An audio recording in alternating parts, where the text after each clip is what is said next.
Hey everybody, welcome back to another episode of Rehash, a Web3 podcast. I'm your host, Diana Chen, and today we're speaking with Sophia Dew, DevRel Engineering Lead at Celo, about all things on-chain funding and what goes into launching a Layer 2 blockchain. Sophia joined Celo about a month ago, and prior to that, she was working on Public Goods Network, or PGN, Layer 2 blockchain focused on public goods. PGN ended up running out of money and winding down, but Sophia learned tons of lessons along the way about maintaining a blockchain that she shares with us in this episode. We then did a deep dive into on-chain funding, what new things it enables, why it's important, and Sophia gives lots of examples of use cases or apps that she would love to see get built out in the on-chain funding arena. What I loved most about my conversation with Sophia is that she is so passionate about the work she's doing in the space and is truly focused on creating real-world impact with crypto and blockchain. And on top of that, she has so many creative new ideas for how we can make the overall experience of interacting with a crypto app more seamless and simple for the masses. Sophia was nominated by Nicole by way of Triumph and voted onto the podcast by Richie Bonilla, Andy Boyan, Meg Lister, David Phelps, Rachael Amy, and Triumph. So without further ado, here's my conversation with Sophia.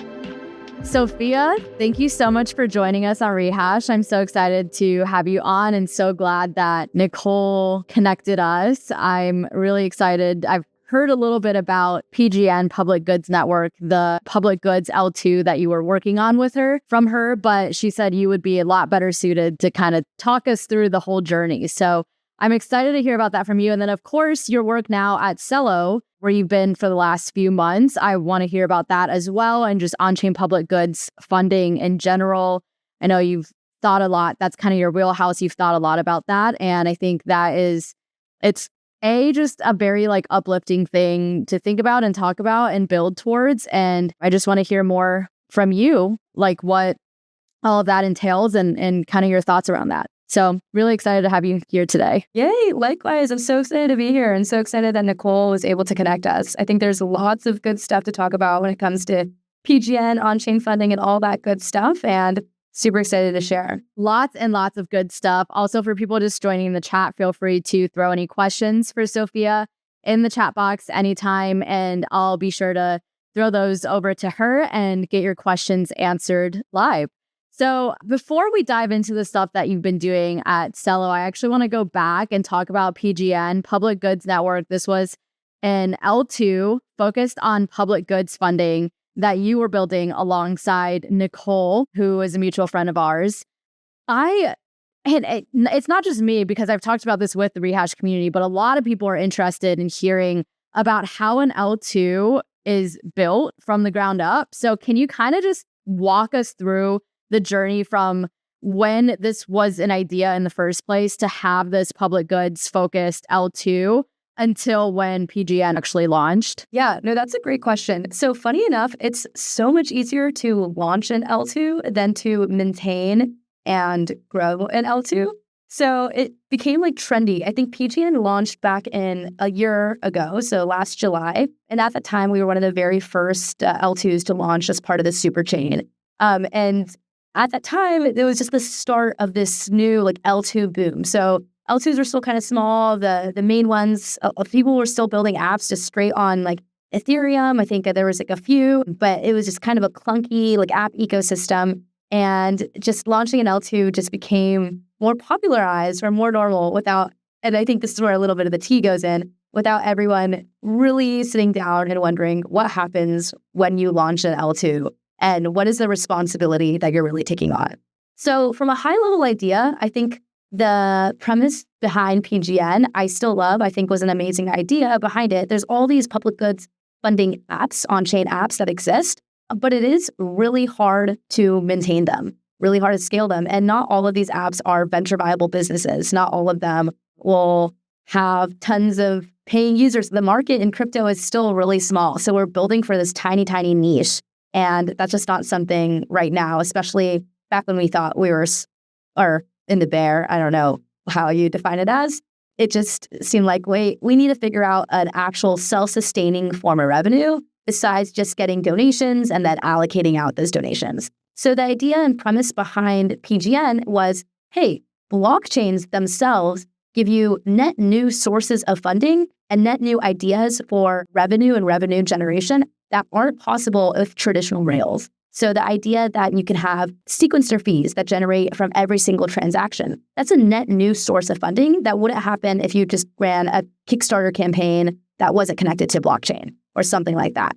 And so the idea behind PGN, I still love. It's like all of these communities that are launching public goods funding apps, joining together. They can monetize from our transaction volume and then use that funding that we're all generating together from people using our apps to then refund more public goods. So it would be this like flywheel, this regenerative funding mechanism that continued on forever. But as you know, that's not exactly how it panned out. And I'm going to get into a little bit of what happened there and what. Yeah. And even just to back up a little bit more too, like the reason why people, so first of all, it's become so easy to launch a blockchain. Like there are literally ways in which you can launch with one click your own blockchain. And then the reason why people might want to launch their own blockchain is to have more control over the customizability of that blockchain. Like they get to set essentially the house rules of whatever app they're building or the apps that want to build on top of them, what happens there. So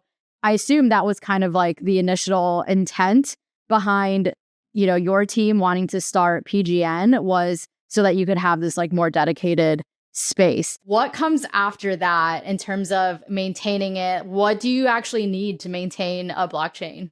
When you first start, you probably see a lot of guides of like launching an L2. And it's like, 3 clicks and you launch an L2. That is very different from what you actually needed to get the chain to be ecosystem ready. This is a way where people can actually build on the app and monetize their applications and that create an actual ecosystem that people want to build in. Right in. So one of the things that we were doing at PGN is obviously we created it for a bunch of on-chain funding applications. We thought this could be a way for all of these to create new sources of funding so that they can use that funding from our sequencer feed, redistribute it, and new sources of funding for all of their like on-chain funding campaigns.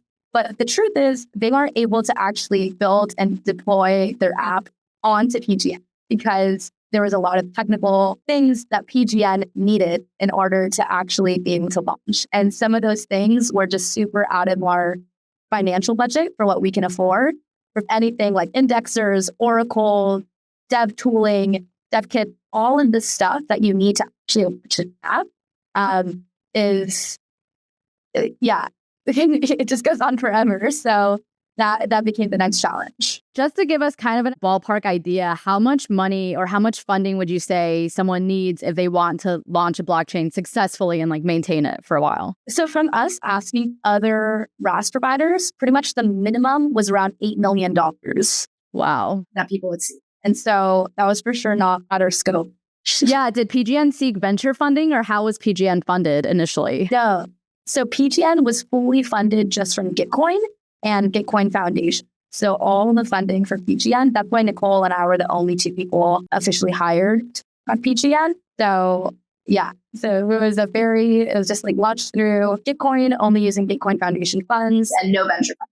So what were the projects or what were like your priorities after you guys launched it once you realized all of the things that you would need in order to attract developers to build on PGN? What were sort of like the first things that you guys were like, okay, this is what we need to do first. This is where we need to allocate our resources, etc. So I was on after PGN launched, and then that's when they brought me on to just try to figure out what's going on with the tech side. And that's when I did more of like a technical audit on PGN of, okay, what are all the missing dependencies we need? And then my next step was, how do we get all of those missing dependencies? The truth is, it was just a money catch for a lot of infrastructure and dependencies. How they make their money is by charging chains. And so they're not really incentivized to give out all of their tooling and infrastructure for free because that's their business is getting chains to pay for them. So we're in this little catch-22 where we couldn't make any money because we didn't have apps on our chain. So we didn't have any funding to pay for some of these dependencies. And then the next thing was there's not really a standard for how much each dependency or integration partner charges a chain. Depending on who they think you are, or if you have a lot of funding, they can ask for crazy numbers out of the park. We would charge maybe like 100,000 a month for some really just to be like featured on Safe UI or something super simple like that. And it was like, oh, okay, this is just not something that is attainable for us. So my goal became, how can I start talking to all these dependency partners and tell them about the vision of PGN and really share what our goals are to try to get all of this infrastructure up for free. And we did succeed on that end. So we were able to get a lot of missing dependencies all for free just by like sharing the vision and being outer about what we were trying to do. So would you say that your role at PGN was almost more like a biz dev role than, I mean, I don't know what you were brought on initially to do, like a technical lead or something, but would you say you ended up being more of like a biz dev person than a technical lead? Exactly. Yeah. So I was brought on to do technical lead stuff, but it was, oh, how do I support projects to make sure that they can build up PGN? And then it was like, oh, we're missing all our infrastructure. So how do we get that infrastructure? Oh, we don't have funding. Okay, how do we convince them to get that infrastructure with no funding? So that became my role. Right. So, okay, you get all of these apps to agree to basically like give you their infrastructure for free or let you use it for free. And then what happened after that? Were you able to attract some developers and get some apps built on PGN, or what ended up being the end state of PGN? Funny enough, we projects apps that already committed to building PGN. So that was really our issue, trying to find developers or apps on our network. The issue really was just some of these dependencies. Unfortunately, the timing for getting these dependencies to happen took up about like a few months, and each month that you had the chain on and you're not generating any revenue or sequencer fees was at least like $100,000 in just maintaining data availability costs at the time. This is prior to Celestia or IGNTA, which significantly reduced data availability costs, but at the moment that we are just also too high. So PGN, I came back from winter break and found out PGN was just shut down. I think they made this decision. They were like, it's too expensive. Let's shut this down. But we did have a whole host of apps that were ready to deploy once the infrastructure was ready. What kinds of apps were the ones that were most excited to build on PGN? Yeah, so these are all the public good funding. So obviously, Bitcoin is like one of the most like popular ones, but as well as HyperCerts, which is like a way to do impact tracking, and as well as a whole set of anybody who's building these like on-chain funding mechanisms. And why they were really excited is there's a whole group of us within like the Web3 world. I don't know what this little section is called. Maybe like, I think people call it like regen or like the regen space or all of this that are really, really view chain as this way to get capital to where it needs to go. Like simple enough. And how do we collectively make decisions about how to allocate capital so that there's more democratic spending of money and more people receive the resources that they need. And it's not this like gate-kept system of only people who know where the resources are can get the resources and other people just have to like figure it out. So there's this group of us. The unfortunate truth is a lot of these projects and end up kind of falling into this like research category or like this niche that just doesn't make money. And if it's something that's just not monetizable, it's just it doesn't attract the strongest talent. It can't grow can't innovate at the same speeds. It just can't compete at the same scale. And so within that whole niche, I think everyone's really hungry for sustainable ways to keep these public good apps that are maintaining funding for public goods alive. So we had a whole set of a bunch of apps projects people who are really excited about the vision. I want to dive into that. Yeah, I definitely want to dive into that more too, is like, how do we kind of keep the flywheel going of like keeping the money coming in and keeping it sustainable? Because I think that's one of the biggest challenges with public goods funding in general. But before we do that, one last thing about PGN, knowing what you know now, do you still think that it's a good idea to build an L2 that's focused on public goods funding? Or do you think that maybe with the money constraints, with the fact that a lot of these projects in public goods space has a hard time, continuously bringing in money, that like maybe it doesn't make sense to do that? So I still love the idea. I think that the vision behind it was really strong. I think the execution was where we fell flat.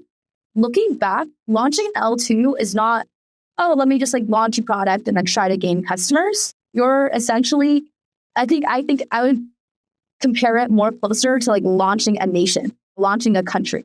You are trying to create a new economy for a subset of people and trying to make sure that you are sustaining and can make that economy thrive during a very scary, turbulent, changing landscape. So preparing for that and having the proper execution for that, I think it could have been really strong because there are a lot of people who really do just look at funding, and having potential chain that's dedicated to just funding public goods and creating sustainable sources of funding for public goods was this like holy grail. And there's a huge ecosystem and people that are excited about that. And I think if we were louder about that initiative, maybe it did get venture funding, understood what this fleet is, understood that it's going to take a lot of capital to get us into a place that we can sustain, it could have been executed really, really well. Yeah. If you could go back and maybe you could actually do this, write a playbook for launching an L2, because I don't think there's anything like that exists yet. But if you were to write a playbook for launching an L2 from the point of launch until, launch forward, essentially, how would you, I guess, like, what would be like your big headers of how to maintain a blockchain and run it successfully? The number one thing, understand why you're launching an L2 and who the L2 is for.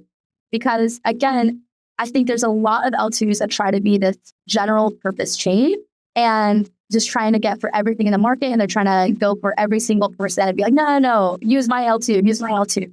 And that's a really tough approach because you're burning resources and you're competing with other people who might not find your L2 differentiators valuable compared to what already exists. So being really, really strategic about who are the people that need L2 to exist, because there is this critical pain point that can only be solved if I launch this, right? And so I think that's something that PGN actually did. We were really specific on our ecosystem and really specific on what are the apps that we're targeting, who are the people who need us and I recommend that for any chain, no matter how big or how small. Be very strategic. The people who are going to use your chain, why they're using it, and why they can only use your chain compared to other ecosystems. Yeah, absolutely. I think that's good advice, probably just for product developers as well, not just people that are thinking about launching a blockchain. Is that user testing step seems to get skipped a lot in the crypto space for one reason or another. Yeah, and then it ends up everybody's just building for the same thing. And if we're all competing for the same market share and not growing the pie, it's going to be we're all just going to be resource constrained forever. So that's not going to be. So zooming out more broadly to just on-chain public goods funding, when you think about public goods funding, what is it about putting that on-chain that makes it better than having it off-chain? Or like, what does putting public goods funding on-chain enable for people that wasn't possible off-chain? Yeah, so I would say there's two versions of this. One, things of just blockchain in general creates new sources of funding because of the actual mechanisms within a blockchain that didn't exist before. And this means just the idea behind business with like blockchains, from staking rewards or tokens, the fact that you can make money from sequencer revenue. There's all these new forms of funding that now occur as of a blockchain that wouldn't occur in a traditional sense. So that's one piece. The second piece is when it comes to trust, transparency, and democratically making decisions around capital, without blockchains, that's very, very hard. Blockchains are, in my opinion, good at one thing, or really good at one thing. It's solving the Byzantine general's problem. That's how do you make a decision on what to do when you are interacting with a global network of people who might have different incentives, different goals, might be lying, might be untrustful. How do you know all of and still collectively make a decision about what to do and what is true? And so that's all a blockchain really does. It has a consensus mechanism, and that's how we can all prove that I have 1 Bitcoin, you have 2 Bitcoin. That's all it does. What that means now for funding is it's the same thing. How do we collectively, everybody has different goals for where the collective funding should go. That's normal, and that's going to happen. And how do we make collective decisions and aligning and consensus, how to reach shared consensus over how that money should go? And then you can do a few extra steps because it's altruistic, we can see where that money is going.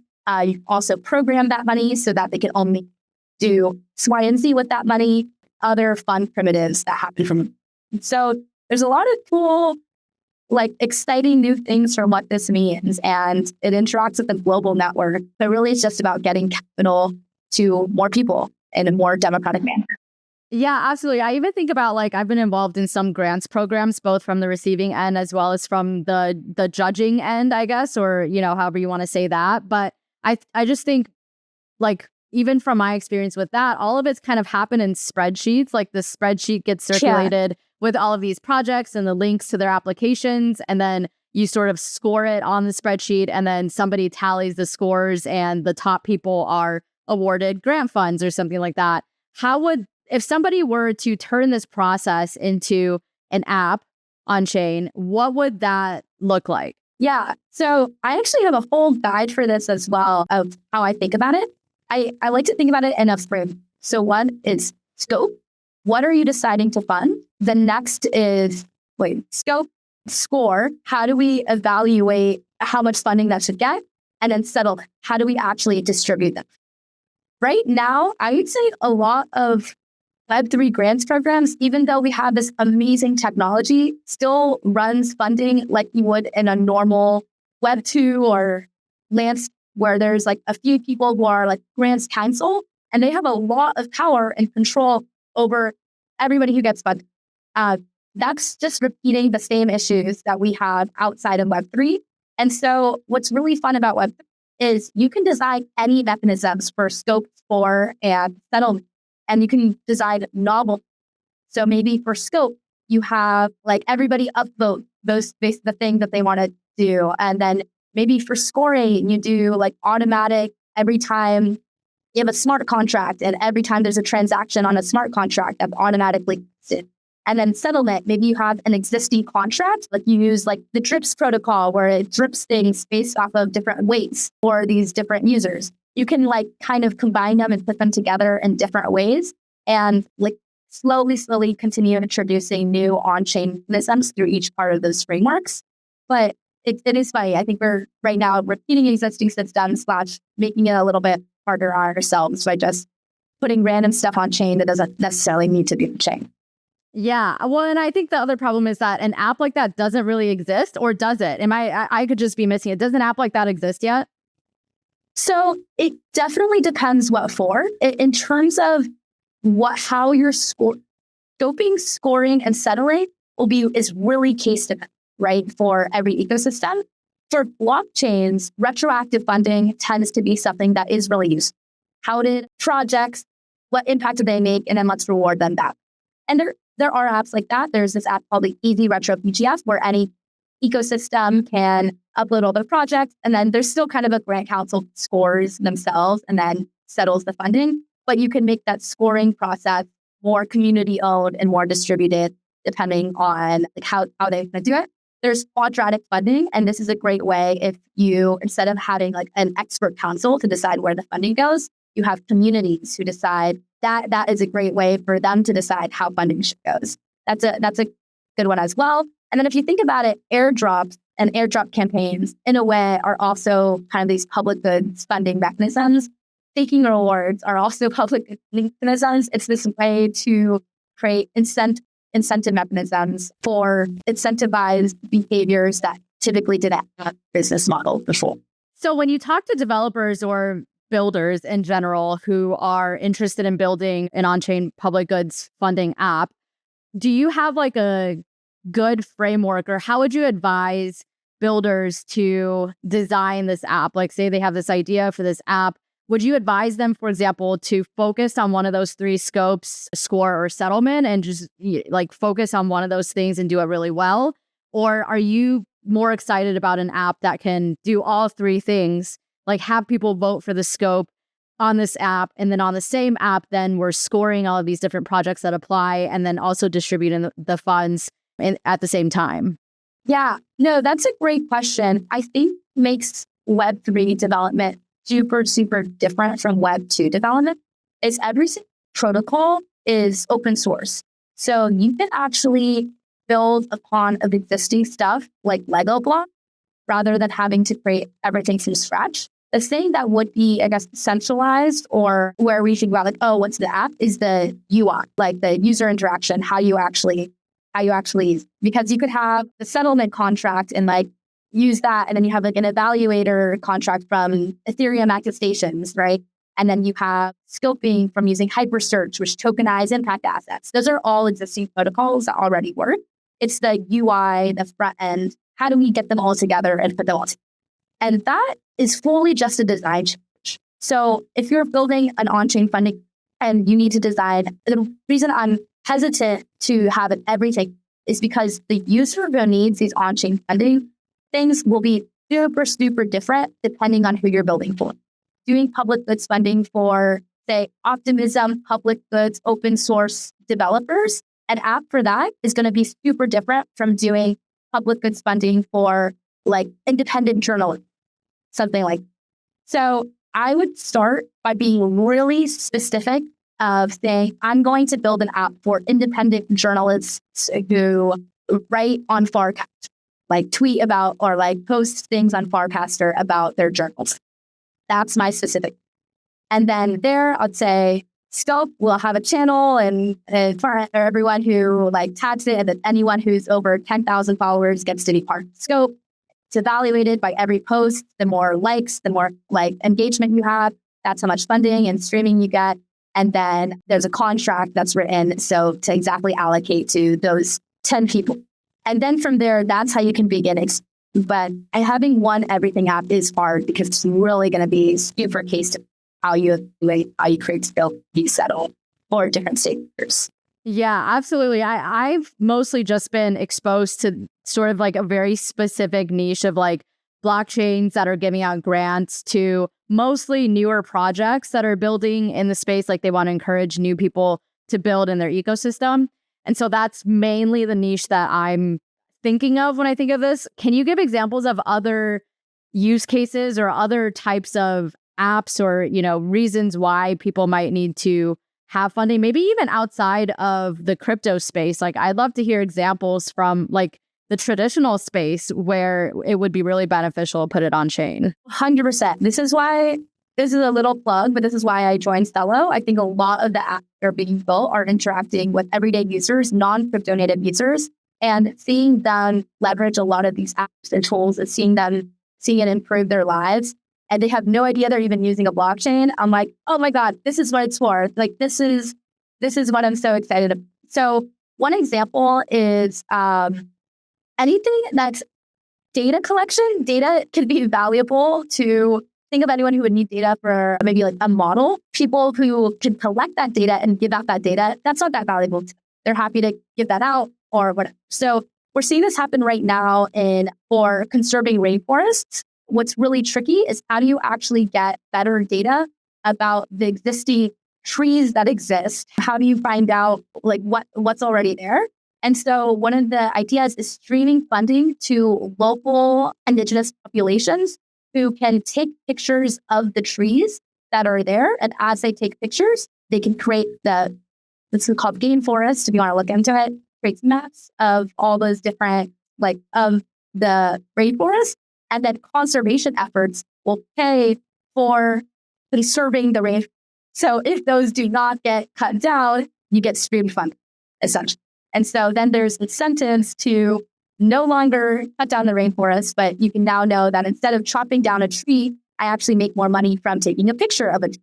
And so that kind of flip on its head of how it's being used in the real world is something that's like really, really exciting. And it just creates new business models for things that taking a picture of a tree would never be valuable for. Conserving a rainforest is not a business model. Cutting down trees is. And so how do we flip those business using these on-chain funding mechanisms?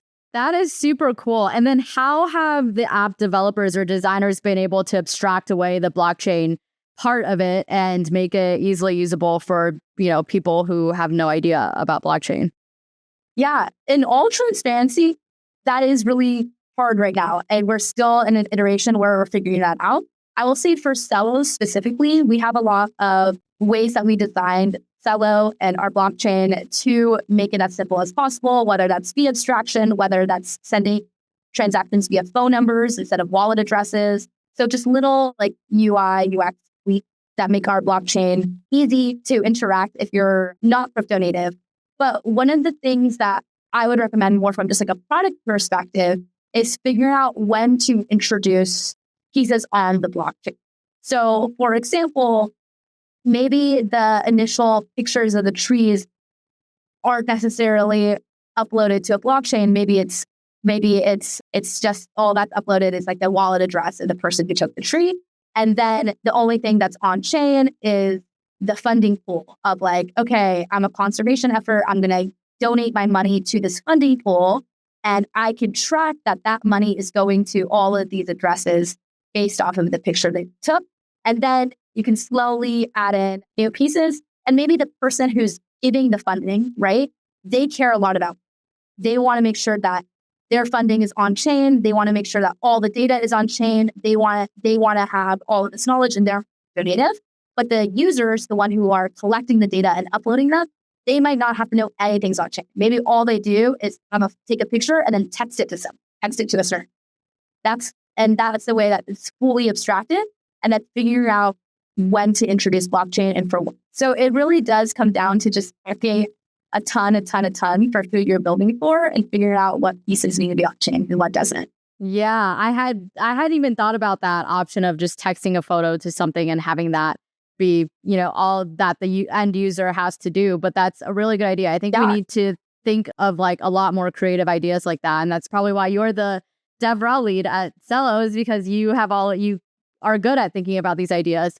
I did want to go back to what we were talking about earlier with like finding ways to like create funding mechanisms that are regenerative and can just continue on over time so that the money doesn't run out. What, from your experience, has been like the best way to design an on-chain funding app that has one of those funding mechanisms that is regenerative? Yeah, this is a great question. And this is tough, super, super tough. I think you could write a whole PhD thesis on. But one of the big reasons I joined blockchain and crypto and joined this whole industry in general was because of how a blockchain is designed.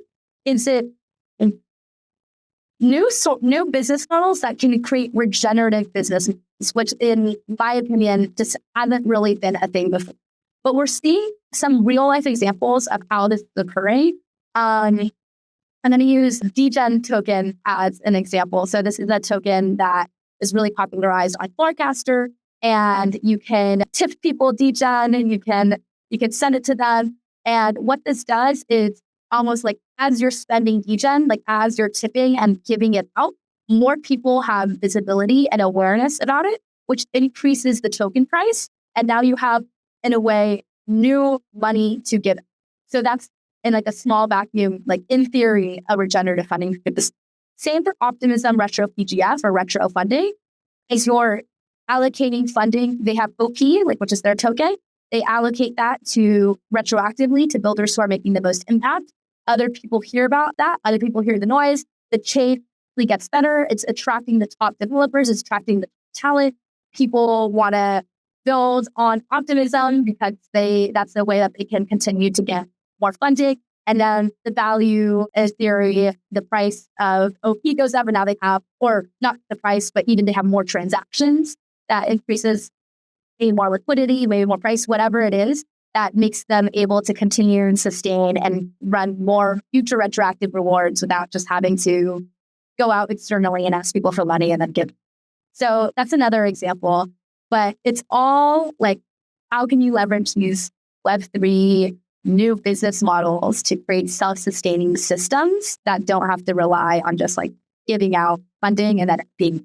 And I think that can completely transform philanthropy as well. Totally. What about for these smaller, more localized communities? Like, for example, the rainforest community that you were talking about, that consists of a small group of people who really care about this very niche cause. And it's hard for them to get the level of publicity and marketing that Optimism did, for example, or even degen token with Farcaster. They're able to get much more reach. And with more localized communities who don't really know how to launch a token, don't know anything about that, what are some ways that they can come up with these business models that propel business, like almost like business models within business models to keep the funding coming? Yeah, exactly. One thing I think is really unique here is that they can you can be interoperable with other people of your size or other systems as well. So one of the things I see, it's not a perfect system by any means yet, but just Gitcoin. Well, Gitcoin will launch a round. So any of these smaller orgs can now be part of the round and then tap into a larger stream of funding, a larger distribution, larger marketing works, even though it's just on their. It's not fully regenerative because every single round you have to go out and ask your ecosystem to donate. So it's not like a perfect regenerative system. But why that's exciting is you can tap into a bunch of different systems to hopefully diversify your sources. One that I would love to encourage is say you have like a small conservation project. They're a team of like, 3, 4. It's really hard to get the same market share, and they don't have a giant marketing team to go out and raise funding and ask people for funding all the time. So in theory, what you could do is say there is a larger DAO with like these NFT projects and they raise millions of dollars every year and selling NFTs to help climate. Instead of just going to them every quarter and be like, hey, please give us money, donate, you could have them have some retroactive funding, or they have some streaming system that streams funding into all of these other micro sub-communities based off of a certain metric. Because these things are on chain, you don't even need an expert team of reviewers. You just need to vote on what metrics we'll all agree upon. And then all of these things can be automated, and then funding can be automatically streamed. And it has this tiny org, it fixes a lot of your pain points of, can we still survive? Can we still keep the lights on? All you know is, hey, if I hit certain metrics, I know that this funding and this streaming of funding will come through because it's all on chain. This is all proven in some smart contract. I can just rely, I will funding up when we get. And that's going to take a huge lift for a lot of these smaller orgs. Yeah, I actually think this is train of thought. This is like just popped into my brain. So yeah, if it doesn't make sense, I apologize. But I was just thinking as you were saying that it would be cool to have an app of sorts where essentially somebody can curate like almost an index fund of organizations or people to donate money to. And then people could subscribe to these index funds and just say like, I'm going to give, like, I'm going to set aside, 1,000 USDC a year, and you can kind of stream it like to your index fund of organizations, however you want. Like if you created one, I'd be like, yeah, I trust Sophia, like we've got similar interests. Like she cares about nature. I know she's going to pick some good, nature conservation efforts to fund. Like I'm just going to, instead of me spending all this time researching organizations and even in the traditional world, like researching charities to give to is a very tiresome process. Sometimes, you want to make sure they're all vetted. You want to make sure your money is actually going to the right people. So if there was somebody like you that was an expert in this and I trust you, then I want to be able to give my money to people who deserve it, then I would be very willing to subscribe to like a fund of sorts and just say, here's 1,000 USDC, stream it to whatever Sophia deems it should be streamed to. And then I can kind of just not have to worry about it, but also like know that I'm helping, certain people. And then I can check my index and be like, oh, these are like when I have time, I'd be like, oh, these are the projects that I'm helping fund. 100%. And yeah, I don't know if that makes sense, but Rachel says DYOR. I know, do your own research. I know, but we don't all have time to do that. And I trust Sophia.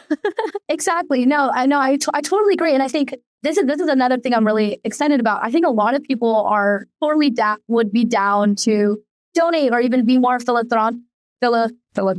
If there were just better systems, if there were just more trust in the system, if you just like had better awareness of how your money is going or just better ways. But one of the cool things is like you could put $1,000 and not even donate that $1,000, but just collectively, a bunch of other people do that, use the yield of that $1,000 and that yield gets donated. So you're not even losing any money. You just hold your funding in that pot and just know that, wow, every year I'm contributing all of this funding to public goods without ever even losing a dollar in theory. Right? Yeah, like a public goods staking platform where like you stake your ETH and the yield goes to gets donated. And then at the end of the day, you still get your ETH back. And, you're just You haven't lost a single Exactly. thing and you're helping people in the process. I love that idea. Exactly. But then what you talked about does kind of exist a little bit more in MVP and proof of concept. But with this thing called hypercerts, it's essentially an ERC 1155 token. So it's like a fractionalized NFT. And every project or impact project can create a hypercert for their project or for their specific scope of impact. So like whatever that specific scope of impact is. And then it's like the bottom layer for how you can design all of these on-chain funding mechanisms on top of this bottom, so that you can add streaming that goes into. You can add just regular tokenomics and trade it like a marketplace and have the value go up, value go down. You can have retroactive funding tied into. You could have like yield staking rewards. You can have trust networks and reputation systems that go into that. So there's all of these things that you can do when you have this shared database of impact data. On the flip side too, instead of like one to many, like one person funding an index of organizations, you could also have many to one. You could have a multi-sig with you and your friends who all care about a cause. You all choose a cause together. Yeah. And then anytime you have extra money, you can kind of just throw it into the multi-sig and it gets streamed out to whatever project you've chosen in advance. I think there really are, now that I'm getting to thinking about it, I'm like, there really are so many cool ways and like cool apps you could build in this arena. Oh, 100%. That's why, I am so excited about public goods funding, and I kind of renamed it to on-chain funding. And maybe I'll just stick like on-chain capital allocation or whatever I want to do. But people, I think I would say like, oh, I work in public goods funding, and people kind of roll their eyes. They're like, oh, you're doing this like niche impact space that never makes any money. And I kind of remind them, it's like, we're all working on public goods funding. Like everyone who's working on blockchain, you're launching a token, you're doing some DeFi protocol, you're doing whatever. You're all contributing in some way to making better systems for public goods funding or just on-chain funding to get into areas that didn't previously have business models. That's all we're doing, is how do we fund things that didn't have business models beforehand? That's the power of the whole industry. It's not just this tiny niche that's doing something. It's everyone's kind of working on it, secret hints, but they don't know it. Absolutely. I agree 100%. I want to make sure we have some time for you to tell us a little bit more about Celo for people who aren't familiar with it and the work that you're doing there. Oh my gosh, I'm so excited. Well, I recently joined Celo 1 month ago, and this is a little bit in the wake of the end of PGN. I was trying to figure out, okay, what next, where now? And Celo, just from a value standpoint and the projects that were built, the projects I was most excited about in the space and things that I was like, holy shit, this is really this is going to be really critical for just people's lives and how we can get real world adoption of blockchain and really see, getting into what we envision. A lot of my favorite projects were all on Celo. And I was also contributing to Celo in more of like a contributor ecosystem side. So there ended up being an open position, and I ended up joining the team to lead their DevRel initiatives, and just super, super excited. Celo definitely, I'd say, is focused on building product for the real world for everyday users that can scale. And we're really focused on projects and people within the global majority. So this is like Latin America, Africa, South Asia, Southeast Asia, other areas like that as well. So yeah, there's just a lot of focus there. I'm really excited about it. That's awesome. And you're liking the DevRel role seems like the perfect fit for you, but I know you've had some other roles in the past before. Are you still in the stage of trying to figure out what role you like most and trying out different hats? Or do you think you've kind of found your spot with DevRel? I definitely think I found my spot with DevRel, because what I'm most excited about in general is how do we accelerate the adoption of real world blockchain products that help the lives of millions of everyday people. That's what I'm excited about. That's what I want to do. That's what I want my impact in this industry to be. And DevRel for a blockchain, that's a little bit what it is, right? You're talking with developers who are building on your chain, and you're supporting them to make their projects into a reality, to help them see their vision and see it through. And so I think this is such an exciting, through this role, I get to interact with some of the coolest builders in the space, some of the coolest projects. And my job is just supporting them, helping them, making sure they have their needs, and also just amplifying and sharing their wins. I really do like this role. I think for a blockchain, it's one of best roles to have in my opinion. That's so awesome to hear. The chat wants to know, can you give some of your favorite examples of real world projects that Celo has done this year? Yeah, I think one of the ones that I'm super, super excited about is MiniPay. So this is a stablecoin wallet that's specifically natively integrated into the Opera mini browser. So Opera is like a really popular browser, especially in regions within Africa. And the mini browser is one that you can access on your phone. And then the fun part about it is Opera gives out like a tiny bit of free data each month. So users can actually access the Celo wallet, super low latency from a phone that might not normally have access to internet. And this can be like their very first introduction. And then MiniPay is the wallet that's natively integrated onto that browser. And so on one end, it's a wallet where you can send people money with just their phone numbers, which is really cool. And then on the second end, it's like a whole DApp showcase. So some of the that are really popular right now is sending money to families to back home to regions of Africa. So you'll have like people who are in like far away and who just want to send money. That's like one of the things that's really popular. And then other ones like gift cards, like how do you create gift cards, off ramps into like M-Pesa or like local, which is M-Pesa is how you could pay money also on a phone, like connected to your phone program. So off ramps that interact with like how they do like local currencies as well is another super popular one. And then some fun ones of like sports betting or like block scratch is this really fun one where it's like little almost like shake and earn and like scratch rewards of different like crypto rewards as well. Tons of really cool apps that are getting a lot of adoption. It's really, really new and it's growing a ton. We just passed Ethereum in terms of total transactions. And it's growing a lot, which is really exciting. That's awesome. Congratulations. That's really huge. And the whole international remittances thing is like mind-boggling to me how we still haven't solved that problem in this day and age. Right. I mean, even like trying to send my family's in Canada and they're like US Canadian. So we're able to like send each other money. But when I try to send money to even anybody else in Canada who doesn't have a US bank account, is like the system is completely different. Like they don't have Venmo. I don't have their system. Like literally like people just across the border, like I can't even send them money, let alone, sending money overseas, like halfway across the world. Like that's even harder. Exactly. It's wild that like with how global our world has become, that problem of international payment still hasn't been solved yet. So yeah, I know. Yeah, love to see people focusing on that, and hopefully we can get the fiat off ramps integrated into all of that too, to make it so it's like people don't have to interact with crypto. Although, it'd be great if they did, but like also just to make it easy for everybody. Yeah, exactly.